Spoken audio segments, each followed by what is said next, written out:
Assalamualaikum warahmatullahi wabarakatuh, kawan-kawan semua. Perkenalkan, aku Muhammad Adil Busra dan rekan aku. Aku Cici Ranata Sinaga. Nah, pada kesempatan kali ini nih, kami bakalan mensosialisasikan dikit mungkin, maksudnya kayak ya biar kalian tahu nih kan, kami pokoknya tentang sosial project kali ini itu yang berjudul AI Literasi dan Ethics, di mana di sini isinya tuh gimana cara kita bisa menguasai teknologi dan tahu nih memahami resikonya itu. Oke. Nah, jadi topik kami ini kami angkat kenapa? Karena kami melihat nih kan betapa banyaknya besarnya gitu penggunaan AI di kalangan mahasiswa saat ini. Baik itu mahasiswa baru, mahasiswa semester 3, 4, 5, 6, 7. Pokoknya ya AI itu kayak ada kita pakai di mana-mana gitu ya kan. Nah, tapi apa namanya? Seringkali nih penggunaan AI di masa kita ini, di masa mahasiswa-mahasiswa ini nggak kita barengi dengan pemahaman etika yang benar untuk memakai AI. Nah, maka dari itu kami mengangkat topik ini biar kita makin beretika dalam memakai AI. Oke.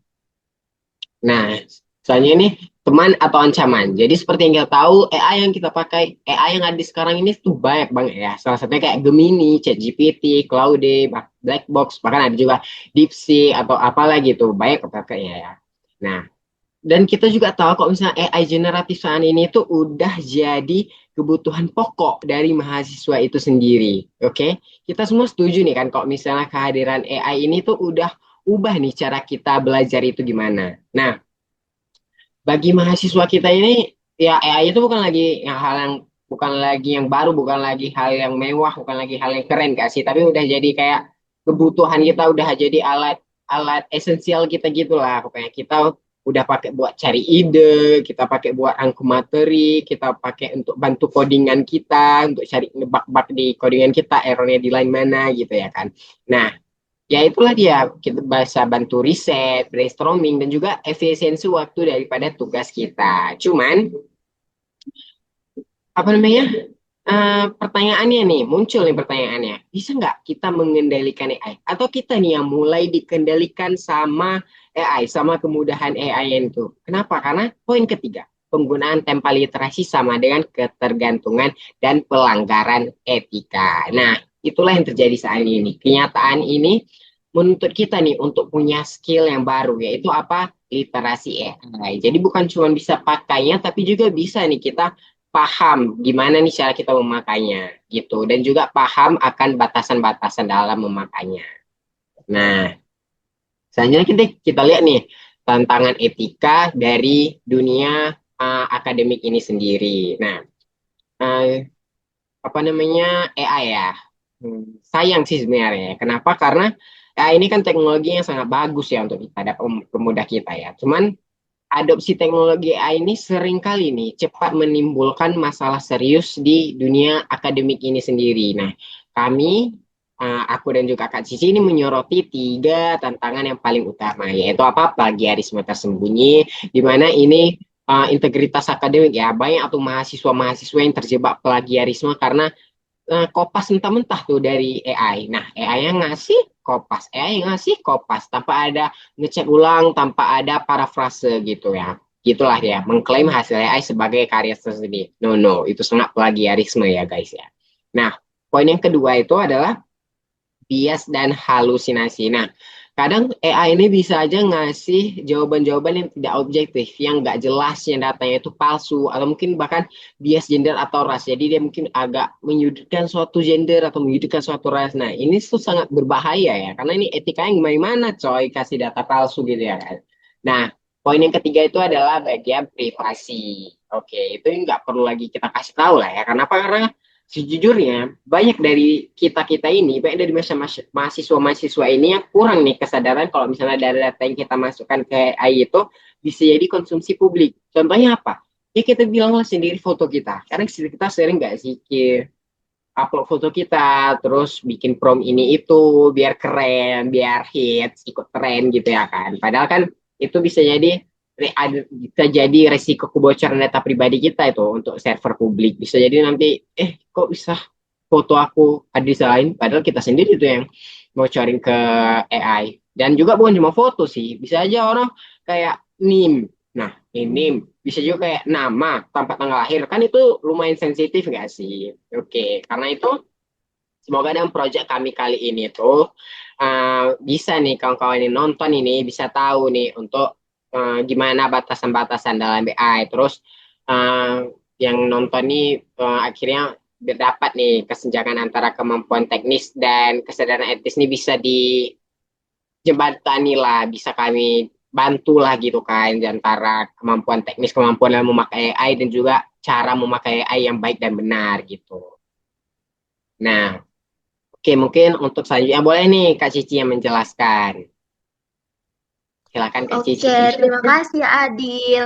Jadi di sini tuh kita punya 4 pilar etika penggunaan AI. Di antaranya ada fairness atau keadilan, terus transparansi, habis itu akuntabilitas, habis itu sama privacy. Nah, di sini maksud dari keadilan itu bebas dari bias diskriminatif karena kita banyak kan ngeliat kejahatan-kejahatan yang ada di sosial media kayak misalnya em, dari ChatGPT yang kayak kita ngedit-ngedit foto orang gitu kan Bang Adil kan tahu kan kayak sembarangan gitu. Iya betul banget sih Kak, betul banget. Kadang kadang ada kan kayak video padahal orangnya tuh nggak ngomong kayak gitu tapi sekarang ada tuh teknologi yang bisa ngerubah suara gitu seolah-olah Iya orang itu kayak deep ngomong. voice gitu ya Kak ya. Betul banget. Jadi Iya, em, aku sering Jadi banget sih inilah jumpai di yang media kita sosial. pegang. Kita harus punya Mm-mm. 4 pilar ini supaya kita tuh tidak jadi pelaku dan kita juga tidak jadi korban. Terus transparansi, kayak jujur dalam penggunaan alat bantu AI. Kayak misalnya tuh kalian kayak zaman sekarang kan banyak tuh yang ngerjain tugas pakai AI. Nah, dosen-dosen juga kan mulai ini kan, mulai kayak terbuka sama AI asal kita Iya, ngerti gitu. betul Jadi sih. kita bisa tuh pas habis ngerjain AI, apalagi kayak kita kan anak-anak IT gitu. Kita tuh bisa tinggal jujur aja, tapi kita jangan telan mentah-mentah aja kode yang kita cari dari AI. Kita bisa kayak yang kita cari kodenya terus kita pahami. Kayak aku sendiri juga, aku sering make ChatGPT untuk nyari kode untuk ngerjain tugas, tapi aku nggak telan mentah-mentah. Aku ajak diskusi ChatGPT-nya gitu, Bang Adil. Terus Tapi yang dari kedua, berdasarkan pengalaman pribadi ya Kak ya. betul. Terus yang ketiga ada akuntabilitas, yaitu penggunaan bertanggung jawab penuh dan atas output akhir bukan salah AI-nya. Jadi kayak eh, kita buat sesuatu nih dari AI. Nah, kita juga tuh bertanggung jawab. Nggak semuanya itu salah AI karena itulah hakikatnya software, komputer, AI atau apapun segala macam itu hanya menjalankan sebuah perintah. Kuncinya itu ada di kitanya. Kalau kita nggak nyuruh AI berbuat begini, pasti AI itu nggak akan jalan sendiri. Kecuali entah ya beberapa tahun ke depan mungkin teknologi itu udah mulai berubah gitu. Kayak AI bisa memerintah dirinya sendiri. Tapi kayaknya kalau sekarang belum masuk logika sih ya.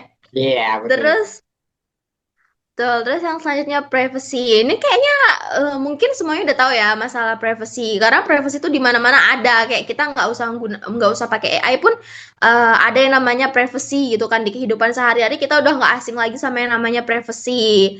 Kayak kita, tapi kalau di sini konteksnya tuh kita jaga keamanan data yang sangat sensitif. Kayak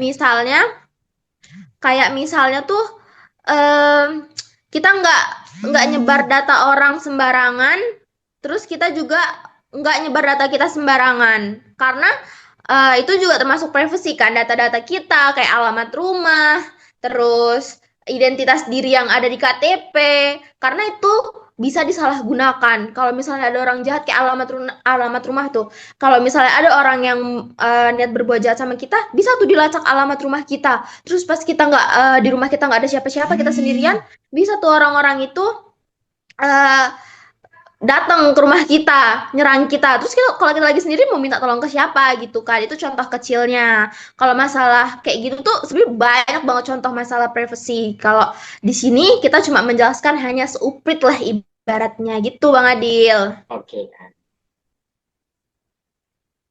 Oke, selanjutnya ada deep dive, resiko halusinasi dan bias. Terus yang pertama, AI dilatih memprediksi kata, bukan mengetahui kebenaran. Oke, jadi AI itu memang dia nyari informasi dari berita-berita yang ada gitu kan. Kayak dia searching dari mungkin kita pernah tuh nanya kayak aku sendiri nanya yang lagi rame nih sekarang kayak kenapa sih bencana di Sumatera tuh nggak masuk dalam bencana nasional? Aku tanya tuh di AI. Terus AI itu ngasih berdasarkan sumbernya. Memang berdasarkan sumbernya. Nah, sumber ini juga kan berdasarkan jurnalis yang ngetik berita itu. Jadi mungkin kalau yang jurnalis rata-rata memang bisa dipertanggungjawabkan karena mereka meliput gitu. Cuman nggak semuanya tuh bisa kita percaya. Karena belum tentu semua berita yang beredar yang dikutip itu benar. Kita nggak tahu sumbernya itu benar valid atau enggak gitu. Lagi ada banyak-banyak Terus buzzer ya kak ya sekarang ya. betul, betul sekali banyak banget buzzer soalnya kayak banyak dia kayak nutupin berita-berita yang benar pakai yeping-yepingannya gitu. Mm-mm. Jadi mungkin AI yang ngambil dari yang dari situ gitu ya. Terus contoh yang keduanya itu kayak nih contoh kasus referensi jurnal fiktif atau jurnal yang tidak pernah ada tapi dibuat-buat oleh AI. Nah, ini biasanya kayak mahasiswa yang sering praktek atau Tuh. mau bikin proposal gitu. Pasti jurnalnya kayak Bang Adil pasti udah nggak asing kan sama Ya yang udah namanya pasti. data dimanipulatif dari hasil Mm-mm. praktikum kita. Betul Terus kak. kayak jurnal yang mengada-ngada. Kayak Kalau agak nggak kata mau orang ribet zaman gitu ya. sekarang tuh, ya kalau kata orang zaman sekarang tuh ini mahasiswa zaman sekarang menurut Sapri, saya pribadi. Tahu kan Bang Adil? Nah, Tahu itu. tahu sih tahu sih. Iya, ini contoh kecilnya aja ya. Karena contoh kasusnya tuh banyak banget sebenarnya. Kayak yang bias itu banyak banget. Kayak fitnah-fitnahan di sosmed itu bisa diambil sama AI karena itu tadi dia mengutip berita. Terus yang ketiga dampaknya menurunkan kredibilitas akademik dan nilai E. Betul sekali. Ngeri Ini kali. sangat relate sih. Ini relate sekali buat kita yang mahasiswa atau murid-murid sekolah lainnya. Pasti ya ini sudah tidak perlu dijelaskan gitu. Pasti kalian paham maksudnya gitu. Oke, next Bang Adil. Oke, di sini kita ini kayak sebuah reminder gitu. Stop share data pribadi. Mungkin ada kan kalian yang suka oversharing di sosmed, termasuk aku juga. Aku apalagi kayak punya Twitter. Bang Adil ada Twitter nggak, Bang Adil? Apa tuh kak? Twitter atau akun second gitu yang tempat kita Duh, misuh-misuh gitu second aja sebagai sih Gen kak. Z Aku yang suka nggak main misuh-misuh. Twitter ya. Oh, kalau aku main, tapi second akun ada lah ya, kayak Ada akun sosmed dong. lain gitu yang Ada. tempat misuh-misuh gitu kan. Nah, Tahu-tahu aja lah kak. di situ betul kita stop oversharingnya soal masalah pribadi aja. Tapi stop, maksudnya jangan oversharing kayak sampai ke data-data pribadi kita gitu. Nanti kita tiba-tiba kayak lagi gabut, eh, ngeliat nih, kok tanggal lahir kita cantik gitu ya. Kayak misalnya tanggal 6 bulan 6 2006 terus dipoto KTP-nya. Oh my God, tanggal lahir aku bagus. Itu kan di situ em, data kita akhirnya terekspos gitu. Walaupun kayak kita mikir simpel, ah cuma tanggal lahir. Tapi kita nggak tahu kan orang tuh kemampuannya kayak mana, Iya bisa ngapain betul. aja dari ngelihat tanggal lahir kita, bulan lahir kita, atau lain sebagainya. Terus atau nge-share alamat rumah yang aku tadi udah jelasin di awal kayak misalnya kita nge-share alamat rumah nih sembarangan terus misalnya ada orang berbuat jahat kita lagi sendirian di rumah kan itu bahaya banget ya Bang Adil, Betul kak betul. apalagi kayak kita contohnya kita anak kos gitu kan Bang Adil, kita sebar-sebar data Sendirian gitu ya pribadi kak. kita kayak di sosmed, kita ngekos di sini terus nanti tiba-tiba ada yang datang kita tinggal sendiri Aduh kan kita ngeri banget. Takut serem banget sih kak. banget. Takut Oh my banget. God, serem banget. Habis itu yang pertama, ada prompt yang kita ketik bisa digunakan untuk melatih model AI. Jadi, ini prompt-prompt kayak gini kayaknya lagi ini nggak sih Bang Adil? Lagi Lagi marak booming sekarang banget. kayak Lagi orang, tren banget. Kalau iya misalnya aku kan? lihat Kayak di orang tweet gitu, orang pada nge-share prom gitu sih kak. betul kayak di TikTok gitu kan, kayak orang ngedit biar contohnya sama idol K-pop gitu, biar mereka seolah foto berdua gitu kan. Itu masih contoh kecilnya. Ada lagi yang lain mungkin entah aku kurang update, entah apa lagi tren-tren orang itu gitu kan. Ada Terus aja pokoknya. iya kayak gitu kan kita nggak tahu ya ke depannya data yang ada di situ diapain gitu sama Hmm, orang-orang. Entah ada yang ngebobol gitu. Makanya kita jangan sembarangan. Kayak kita harus membatasi diri kita. Di zaman sekarang itu kita kayak apapun sudah bisa kita capai dengan internet, dengan teknologi-teknologi yang ada. Kayak sekarang kan teknologi udah makin canggih gitu. Jadi yang membatasi itu semua ya diri kita sendiri. Jangan sampai kita tuh apa ya ibaratnya kayak kesenangan nih. Aduh, ada teknologi banyak kita kita kayak bisa ini, bisa itu, menggapai semuanya. Ibaratnya kayak kita punya kantong Doraemon. Padahal itu hasilnya kayak pisau bermata dua iya, gitu Bang nah, Adil.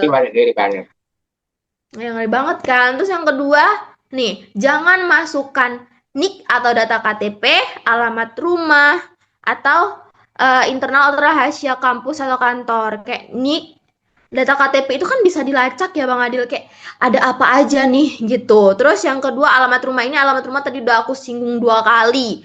Terus yang ketiga ada internal atau rahasia kampus atau kantor gitu.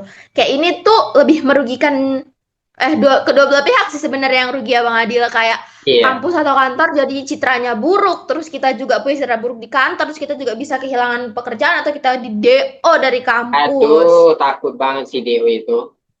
Tuh, ini kayak yang ketiga ini biasanya buat orang-orang yang suka oversharing. Ini sebenarnya reminder untuk diri aku juga sih Bang Adil yang suka oversharing di Twitter Berarti, atau di second akun gitu suka berarti misu-misu. tidak boleh lah kayak siap project ini agak-agak merefleksi diri gitu ya. Iya, betul. Ini sebenarnya proyeknya juga untuk introspeksi diri sih, untuk kita Iya. mengedukasi dan introspeksi diri untuk diri kita sendiri. Tapi jadi cakupannya banyak dong, bermanfaat untuk buat semua orang dong. Iya, nggak cuman Terus kita kita kita aja ya. betul. Next Bang Adil. Oke, next. Nah, di sini biar aku nih jelasin. Boleh dong. Oke, kita balik ke Bang Ethical Adil. checklist.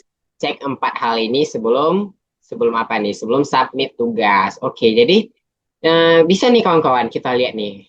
Checklist-checklist nih dulu sebelum misalnya kita udah pakai AI, kita mengumpul tugas. Jangan dulu lah, kita lihat dulu nih checklist-checklistnya. Jangan ngasal lagi main game gitu kan. Lihat deadline 5 menit lagi. Ketik ketik ketik ketik ketik dikasih langsung kirim. No no kayak gitu. No no banget. No no ya Kak Cici, jangan pernah juga Kak Cici. Aduh, iya betul betul betul. Nah, kita lihat nih, apakah checklist pertama ya, apakah saya sudah verifikasi sumber aslinya. Nah, ini tuh fast check. Jadi kita harus harus verifikasi nih sumber aslinya, apakah jurnal, buku yang valid nih dari yang dikasih sama GPT itu. Jadi jangan ngasal ya kayak tadi lah, jangan ngasal langsung kirim gitu ya kan, apa-apa itu langsung kirim. Karena kenapa? Karena ya AI ini nggak jelas, bisa aja kasih data-data palsu gitu Kak. Nggak jelas entah apa-apa dikasihnya. Betul. Ya ada nanti yang Iya, baca yang ribet gitu kan. ya, kita harus kayak cek-cek ulang dulu. Jangan kita telan bulat-bulat sesuatu yang dari AI. Betul itu. Nggak bisa kita makan mentah-mentah dari dia. Semua yang dikasih dia mentah soalnya. Tuh. Iya, Nah, harus kita masak dulu. betul sekali. Kita masak sampai matang. Nah, checklist yang kedua nih. Tuh. Apakah saya sudah menulis ulang dengan gaya bahasa sendiri? Ini edit dan paraphrase lah. Kayak gitu, kayak yang tadi sih kasusnya ya. Jangan jangan langsung dikasih kopas, taruh ke Word, kirim. Itu nampak kali AI-nya. Langsung itu nilai. Sumpah, gak percaya. Coba lakuin, pastiin. Aduh, jangan dong, Bang. Nanti kalau ngulang dong, gagal kumlot dong kalau kayak gitu. Makanya dari itu selalu dicek dulu nih, ditulis ulang nih apa yang udah dikasih. Kita parafrase pakai gaya bahasa kita sendiri. Jangan pakai gaya bahasa GPT itu. Betul. Yang tak apa-apa bahasanya ya. Nah, checklist ketiga nih Iya, kita kita lihat masak sama-sama. dulu biar mateng. Betul, Kak. Checklist ketiga nih kita lihat sama-sama apakah data pribadi saya aman. Nah, kita juga harus ngecek privasi daripada kita. Yang tadi dari tadi kayak Kak Cici singgung, jangan pernah nge nge-up nih, jangan pernah sharing data pribadi kita, mulai dari KTP, alamat, bahkan sampai data-data internal dari kampus maupun dari kantor misalnya kita kerja ya. Bismillah kerja. Nah, apa namanya? Karena NIM itu NIM mungkin aku curiga sih kebanyakan mahasiswa pasti udah upload nih NIM-nya ke GPT sih. Aku udah curiga. Aduh, Iya, Iya, aku lagi Bang kayak kayak misalnya kita lagi ngerjain tugas gitu kan. Ya udah kita upload file aja tuh ke GPT iya, kayak file tugas kita di PDF gitu kan. Itu kan ada NIM kita. Aduh, iya. itu Itu sebenarnya Kak, reminder untuk diri kita juga sih, Bang. iya kan Kak, itu bahaya banget. Kenapa? Karena dari NIM kita pasti, NIM itu kan dari kampus ya. Kampus itu kan pasti ada data-data kita dan itu terhubung sama NIM. Itu misalnya orang-orang jago dan juga jahat, jahat tidak berhati, tidak berakhlak mulia. Nah, itu pasti bakalan diapa-apain Tuh. deh punya kita. Takut kan? Betul. Terus Nah, kayak gitu ada lah. juga kan tuh Bang yang G-form yang phishing gitu kayak data pribadi ini KTP apa segala macam etanya bodong dijadiin data pinjol gitu-gitu segala. Kayaknya sekarang udah marak deh banyak tuh beritanya Iya, di sosmed kayak gitu. iya betul Bahkan Kak. aku sampai lihat berita kayak, "Hah, berita ini lagi gitu." Ada aja ya kerjaan orangnya bikin-bikin gitu ya Kak ya. Betul. Kayak, Itulah. aduh, ngapain sih bikin-bikin link phishing? Aduh, gabut banget bikin Iya. kejahatan gitu. Cukup, cukup yang di atas saja yang berbuat kejahatan. Kita rakyat berbuat kebaikan. Aduh. Apa tuh? Oke, back to the laptop guys, back to the laptop. Nah, Ya oke. checklist yang keempat nih, yang terakhir yang harus kita cek ini. Apakah saya menambahkan pemikiran kritis saya sendiri, bukan cuma 100% AI. Nah, ini tuh penting banget ya, walaupun kalian udah, apa namanya, udah verifikasi tadi sumber jurnalnya, buku gitu, kalian udah parafrase juga, tapi ternyata misalnya di yang dikasih AI itu nggak kalian tuang pemikiran kalian sendiri dari hasil pemikiran kalian yang kritis itu kalian cuman ya udah ngambil punya AI, cari sumbernya, parafrase dikit, habis itu kumpul. Itu sama aja kayak bukan kalian kerjain, kalian cuman ngedit bahasanya, ngedit doang gitu loh. Kayak kalian buat apa kayak gitu misalnya kalian nggak taruh pemikiran kritis kalian sendiri, lama-lama pemikiran kalian tuh tumpul gitu nggak sih Kak? Iya, kita tinggal kopas-kopas aja gitu ya, kayak Ctrl C dan Ctrl V biasanya yang Aduh. kepake tombol di laptop itu, Bang. Betul. Kalau bisa hilang, kalau kalau hilang dua tombol itu, kalau hilang C dan V kayak, aduh gimana ini hidup gitu. Iya lagi, kayak aduh berkurang berkurang gairah hidup laptop itu gitu. Iya. Nah, gitulah guys. Jadi sebelum kalian submit tugas apapun itu yang menggunakan AI, kalian harus ngeliat nih 4 checklist ini. Apakah sudah terverifikasi sumber? Apakah sudah tulis ulang sendiri dengan gaya bahasa sendiri? Apakah datanya aman? Dan juga apakah udah kita tuang nih pemikiran kritis kali kita dan juga nggak pakai 100% daripada AI. Nah, kalau misalnya 4 itu udah terchecklist, udah terpenuhi, nah mungkin ya bolehlah kita submit. Dan juga disitulah apa namanya etika penggunaan AI itu udah dibilang etis. Jadi ya jadi udah bener nih cara kita memakai AI, bukan ngasal-ngasal aja nggak ada batasan. Nah, Betul. oke. Mungkin silakan Kak Cici. Oke, ternyata materi kita cuma segitu ya, Bang. Iya, Padahal Kak. lebih Sedikit banyak tapi lagi jujur yang mau kita share. jujur daging semua nggak sih Kak? Kalian yang nonton sih pasti bermanfaat semua ini. Walaupun capping-capping kami agak tapi daging Iya, semua. walaupun agak ada yang kayak, ih apa sih yappingnya gitu. Kayak orang pasti ngeliat kita, udah yappingnya gitu. Tapi Aduh, seenggaknya adalah ilmu yang bisa kita share di sini iya tentang betul Kak. AI gitu Hmm, kan. Kita sebagai anak IT pasti kita bertanggung jawab soal itu gitu. iya, betul itu Apalagi Kak. kita, ya apalagi kita sebagai pengguna gitu kan. Kita sering menggunakan. Bang Adel juga kan pasti sering kan kayak dari Aduh, misal disuruh PMweb tuh biasanya suruh bikin web pasti nyari hmm, kodenya udah dari GitHub terus ke Gemini kalau enggak ke aduh, ChatGPT itu iya, pasti. kok tahu sih Kak. Satu lagi Kak, Copilot jangan lupa. Ya betul. Jadi kayak udah jantung hati, udah pasangan hidup gitu Hmm, kan. Pacar kita tuh kita kesampingkan dulu. Pasangan hidup kita yang nomor satu itu Gemini, ChatGPT, dan Copilot dan aduh, lain sebagainya yang bisa tuh, menjawab udah gitu. jadi bestie dalam dunia akademik ya mereka ya Kak ya. Betul, betul, betul sekali Bang Adil. Aduh, ada apa tuh Bang? Ada kayak kata-kata gitu ya, kayak Kak Agem gitu ngasih kata-kata di Ya ending udah, gitu. kasih deh Kak pemahamannya, kasih kata-katanya. Oke, jadi kita punya sejumput aduh sejumput lagi bahasanya ya, sejumput kata-kata. Jadi Iya. AI tidak akan menggantikan manusia, tetapi manusia yang menggunakan AI akan menggantikan manusia yang tidak bisa menggunakannya. Jadi intinya apa tuh Bang Adil? Nah, jadinya ya jangan jangan terpengaruh ya kalian sama statement-statement bilang ah itu bakal gantiin manusia, kita itu bakal diperbudak sama AI. Aduh, gak usah kayak gitu deh. Tapi kenapa? Kenapa? Karena AI ini kita buat sendiri dong. Manusia yang pakai AI dengan mengetahui batas-batasannya itu dan juga bisa mengontrol AI ini, bukan AI yang mengontrol dia. Nah, manusia inilah yang bakalan tetap berkembang dan juga bisa ini membawa perubahan yang lebih gede. Nah, dibandingkan manusia-manusia yang acuh nggak acuh tuh pada AI. Kenapa? Karena ya udah zaman sekarang, cuy. Masa lu nggak pakai AI gitu? Karena ya buka sosmed pasti ada AI. Misalnya lu nggak pakai AI, lu nggak akan tahu AI gitu. Nah, itulah kenapa perlu namanya Betul, pemahaman AI. Seperti yang proyek kami ini. betul.